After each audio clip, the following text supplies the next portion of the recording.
comme tout homme politique, l'administration coloniale, elle est politique. Donc forcément, elle n'aura qu'une vue politique des choses. Tout acte que El Hadji Malick Sy mène aura, à ses yeux, une activité politique. Puisqu'il faut bien se souvenir que l'administration coloniale a connu quand même El Hadji Omar Foutiyou, elle a connu Maba Diakhou, elle a connu Cheikh Amadou, qui ont tous mené la guerre sainte et qui ont eu le vœu de Tidjane. Donc l'administration coloniale part du fait que pour elle, tout ce qui est Tidjane est suspect à ses yeux. Et tout, bien sûr, tout ce qui est des religions musulmanes est suspect à ses yeux, et particulièrement les Tidjanes, parce que pour eux, pour l'administration coloniale, les Tidjanes vont faire la guerre sainte, puisqu'ils l'ont déjà faite au moins 3 fois, et que El Hadji Malick Sy ne va pas échapper à cette mouvance, disons, de la guerre sainte. Donc, il y a certainement des exagérations, mais comme on dit, quand on cherche une information qu'on ne trouve pas, on finit quand même par se résoudre à bien reconnaître qu'El Hadji Malick Sy, ce qui l'anime, c'est d'abord la conquête des âmes, mais pas la conquête par l'épée. Alors, quelles étaient les natures de ces témoignages? Est-ce que ces témoignages touchent tous les aspects de la vie de Seydi Hadji Malick? Comme je vous disais, je pense que l'administration ne s'intéresse qu'à ce qui est susceptible de troubler son ordre public. Il est constant que la stratégie que El Hadji Malick Sy a mise au point ne peut pas être comprise par l'administration. Et je vais vous expliquer que, pour moi, ce que j'ai compris, c'est que El Hadji Malick Sy a bien compris que l'administration coloniale a 2 aspects qui l'intéressent particulièrement, c'est-à-dire la domination politique et la domination économique. Ayant compris cela, El Hadji Malick a choisi le parti d'aller à la conquête des âmes. Or, cela, l'administration coloniale ne peut pas le comprendre, parce que ce qui l'intéresse, elle, c'est de savoir est-ce qu'il va aller en guerre ou ne pas aller en guerre, est-ce qu'il va troubler l'ordre public ou pas troubler l'ordre public. Et c'est cela qui explique que El Hadji Malick Sy est venu se mettre à Tivaouane, à côté du commandant de cercle, pour apaiser les craintes qu'il peut avoir sur sa démarche. Première donc démarche qu'il a eu à faire pour être là en face de cette autorité coloniale qui va le voir tous les jours, qui peut rendre compte de ce qu'il fait ou de ce qu'il ne fait. Et ce faisant, pourquoi a-t-il choisi Tivaouane alors qu'il était en Darndé? Il est venu se rapprocher de Tivaouane parce que d'abord Tivaouane, comme je vous dis, il y a le commandant sec, mais c'est aussi un centre commercial. Un centre commercial où il y a là une élite africaine et qui est ouverte à la religion musulmane, qui n'est pas encore tidjane, qu'il faut peut-être amener à la Tijania. Et d'ailleurs, ce qui va expliquer que les premiers tidjanes vont être ces cadres du commerce, mais ces cadres aussi de l'administration coloniale, qui vont adopter la Tijania, ce qui va faire que la Tijania va se retrouver avec comme une confrérie d'urbanité, d'élégance en même temps, ce que nous voyons bien à travers l'élégance de nos marabouts, et d'urbanité et d'aménité. Et je pense que cela était extrêmement important. Donc, essayer d'amener cette élite africaine, sénégalaise, commerciale et administrative, à adopter la Tijania. Il est aussi venu à Tivaouane, pourquoi? Parce qu'il y a le chemin de fer. Il va donc utiliser les moyens même de l'administration coloniale pour faire diffuser son message. Parce que c'est cela qu'il cherche. Que cherche-t-il? Faire en sorte que le train est d'abord, pour l'administration coloniale, le train c'est quoi? C'est un moyen pour transporter des hommes et des marchandises. Or, El Hadji Malick Sy, lui, ce qui le préoccupe, c'est de faire en sorte que les idées, son idéologie tidjane, soient transportées à travers le train. Et quand on parle de Tivaouane 7e gare, c'est bien pour montrer que la Tijania est liée au chemin de fer. Et cela, l'administration coloniale ne peut pas le savoir. Pourquoi est-il installé à Tivaouane? Parce que aussi c'est un fief tchèdo. Il faut bien dire que Demba War Sall, qui est le chef de la confrérie, disons, du Kayor, est à Sak, donc juste à côté de Mekhe. Et que d'ailleurs même, c'est dans le même rapport où le commandant de cercle annonce qu'il va aller présenter des condoléances à Demba War Sall en 1902, que aussi il annonce dans ce même rapport la première tenue du Gamou de El Hadji Malick Sy. C'est donc, il est un pays tchèdo, or les tchèdos ont encore un islam tchède. Ils ne sont pas encore tout à fait acquis à l'islam. Donc il faut mener la bataille pour conquérir ces tchèdos et les amener à la religion musulmane et encore à la Tijania. Donc on utilise le train, mais il va utiliser aussi les griots, puisque nous sommes dans une société où la société est une société où il y a beaucoup de griots. Or, ce que El Hadji Malick va faire, c'est utiliser les griots, le verbe des hommes du verbe, des hommes, disons, de la parole, pour les amener à adopter la religion musulmane, adopter la Tijania. Et aujourd'hui, ce sont eux qui vont être les traducteurs de la théorie de El Hadji Malick Sy. Quand on voit aujourd'hui ce que représente la culture Wolof, ce que représente le verbe Wolof dans la Tijania, alors que El Hadji Malick Sy est de culture de couleur. Mais il s'est entouré, disons, de tous ces griots qui se retrouvent dans les cours de Tchèdo et qui vont se retrouver autour de lui, qui va amener à adopter l'islam et qui vont être des maîtres du verbe pour transmettre le message de El Hadji Malick Sy. Finalement, quelle a été la nature de ces rapports avec l'administration coloniale dans tout ça? Était-elle bonne? Elle était bonne puisque, encore une fois, El Hadji Malick Sy a séjourné à Saint-Louis. El Hadji Malick Sy est citoyen, je pense. C'est ça qu'il faut absolument que l'on... Aujourd'hui, on parle beaucoup de citoyenneté. C'est un homme qui a compris que l'administration coloniale s'est établie. Que l'ordre colonial aujourd'hui est un ordre qu'il ne faut pas combattre par les armes. Parce qu'il est établi. La cause est perdue de ce côté-là. Ce qu'il y a lieu de faire, c'est de gagner la conquête, de faire en sorte que les âmes soient conquises, que les âmes deviennent tidjanes.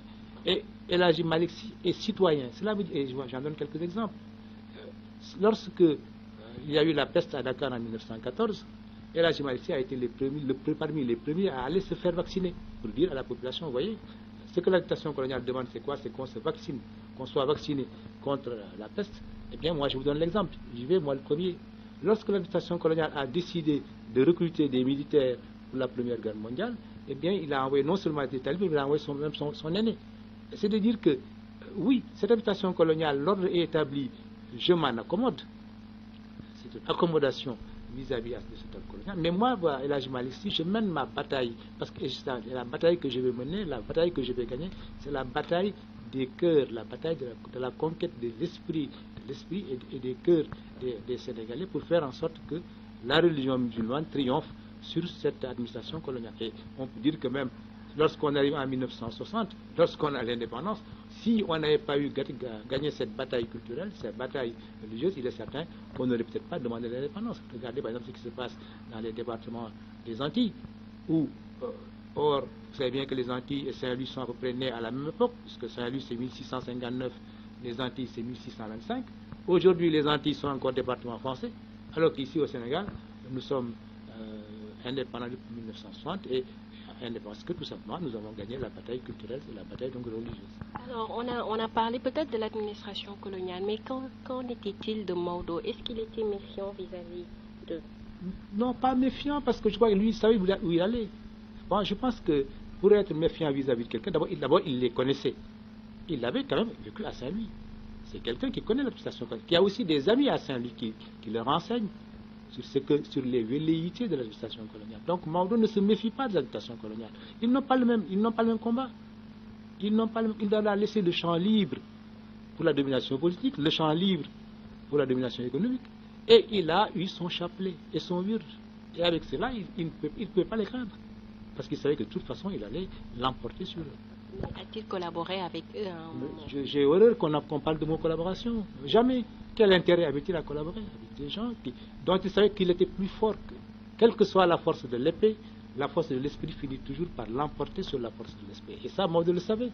Et Maodo le sait. Ceux qui parlent de collaboration ne connaissent même pas l'administration coloniale. Ceux qui collaborent sont ceux qui donnent des informations à l'administration coloniale. Ceux qui sont contre les Africains, qui vivent avec les Africains, qui sont des Africains et qui vont ensuite aller vers l'administration coloniale pour donner des informations sur d'autres Africains. Maodo n'a pas besoin de ça. Non, je pense que c'est une erreur de penser à un seul moment qu'il est collaborateur. C'est un citoyen. Maodo est citoyen. Et ça, je pense que c'est important. C'est un aspect sur lequel il faut insister. Mais pas un collaborateur, non. Mais est-ce qu'il y a une articulation entre sa vie spirituelle et sa vie sociale? Ah, je crois qu'il y a les deux. Je pense qu'aujourd'hui, quand on voit comment on vit à Tivaouane, on sent bien que sa vie spirituelle, il a voulu d'abord une vie de frugalité.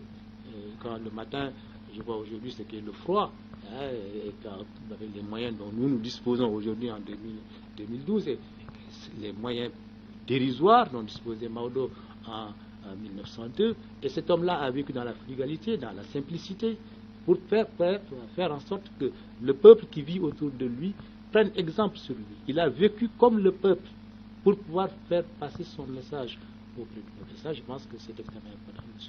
Okay. Alors, Paul Marty s'est beaucoup intéressé à Maodo. Pourquoi particulièrement lui? Parce que d'abord, Paul Marty, il faut bien se placer aussi dans l'esprit de l'époque coloniale. De quoi s'agit-il? Il s'agit en sorte de faire en sorte que l'on suive l'islam. Parce qu'on a peur, c'est l'administration coloniale qui a peur de l'islam. Parce que l'islam peut être source, disons, de troubles politiques. D'autant que on sait que, par exemple, l'Empire ottoman est musulman et qu'il se rapproche plutôt, disons, de l'Allemagne et qu'il peut être un trouble pour l'administration coloniale.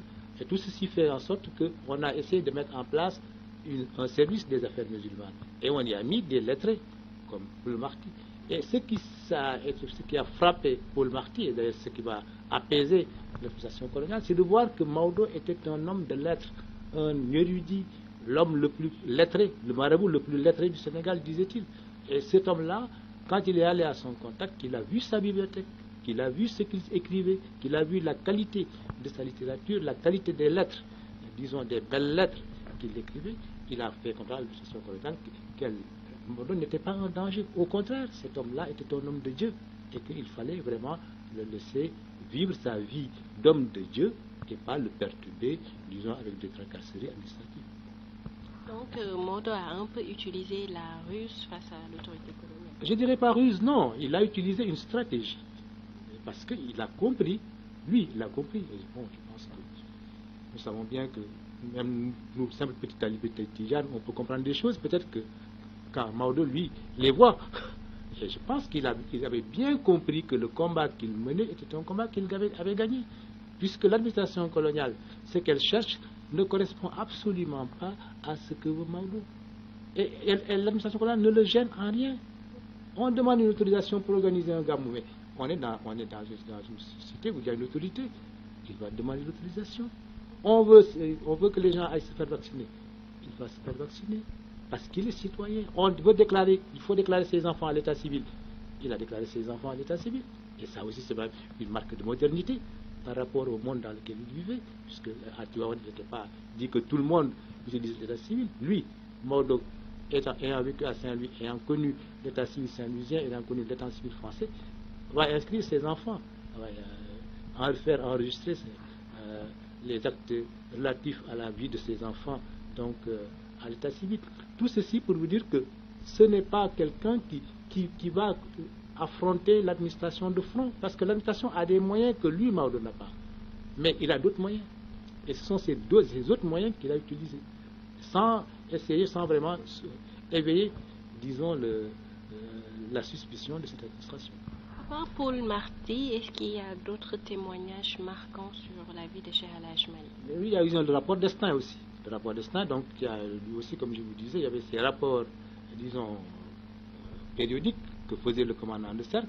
Il y avait ces rapports circonstanciés, par exemple, qu'on faisait Paul Marty, qu'on faisait ce Destin qui avait été envoyé aussi par l'administration coloniale pour faire la visite des centres religieux du Sénégal et qui a bien donc montré que ce que faisait El Hadji Malick Sy, notamment la formation de ses talibés et surtout la qualité de ses écrits.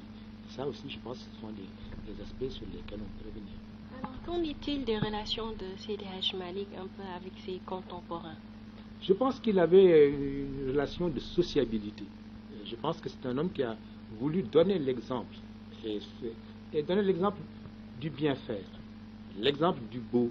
Parce que je pense que c'est ça que voulait faire, c'est le message que voulait faire passer Maodo. Et aujourd'hui, on a beaucoup d'exemples, disons, à travers les récits que nous font, disons, soit ceux qui ont vécu avec lui, soit ses enfants, soit des témoignages de ses contemporains, que Maodo est un homme social, qui est venu vivre en société et qui s'est ouvert à la société. Et ça, je pense aussi que, parce que c'était aussi une façon de faire passer le message. Il avait un message important à faire passer, et ce message important, je vous ai de le dire, il a aussi utilisé les moyens de l'époque, les moyens de la société même africaine. C'est le rythme. C'est le rythme. Parce que les Waïtidian, c'est quoi? C'est le rythme. Il a écrit des poèmes, mais qu'on a mis en musique. Parce qu'on sait que la société africaine, la société sénégalaise est une société de rythme. Et quand on écoute aujourd'hui les chants tidianes, on se rend bien compte que la poésie que Maodo a écrite a été mise en musique pour qu'effectivement, elle soit facilement captée par la société qui, elle, connaissait déjà, disons, vivait au rythme, disons, au rythme, disons, peut-être des tam-tams des tchédos à l'époque, mais qu'il a tout simplement adapté à la rime, disons, arabe, pour pouvoir faire passer des messages qui étaient les siens. En gros, on peut dire que c'est un homme de stratège, Seydi Hadji Malick. Je crois que c'est un homme qui avait compris. Et ça, c'est important de comprendre. Je crois qu'il avait compris. Il savait les forces, ses forces et ses faiblesses. Il connaissait aussi les forces et les faiblesses de cette administration. Et il a utilisé les faiblesses de l'administration pour faire passer son message. Et ça, je pense que personne ne peut, au contraire, on doit se réjouir d'avoir un homme de cette grandeur, plutôt que de parler d'une collaboration. Il n'y a pas de collaboration. La collaboration, on les connaît, les collaborateurs. Nous qui travaillons aux archives, nous savons bien qui a été collaborateur dans ce pays, qui est allé rendre des comptes à l'administration. Et quelquefois, on les trouve à l'entourage même des marabouts. Des gens même qui peuvent être de la famille, des gens proches de la famille, mais qui font de la délation auprès de l'administration coloniale. Eh bien, bon, ce n'est pas le cas de Dr Maodo, parce qu'il n'en avait pas besoin, vraiment. Au contraire. Alors, professeur Saliou Mbaye, merci. Alors, aujourd'hui, nous avons eu le plaisir de recevoir le professeur Saliou Mbaye. Le professeur Saliou Mbaye est l'ancien directeur des Archives nationales du Sénégal. Il a aussi présidé la commission scientifique à l'occasion du colloque international sur la vie de Seydi Hadji Malick Sy.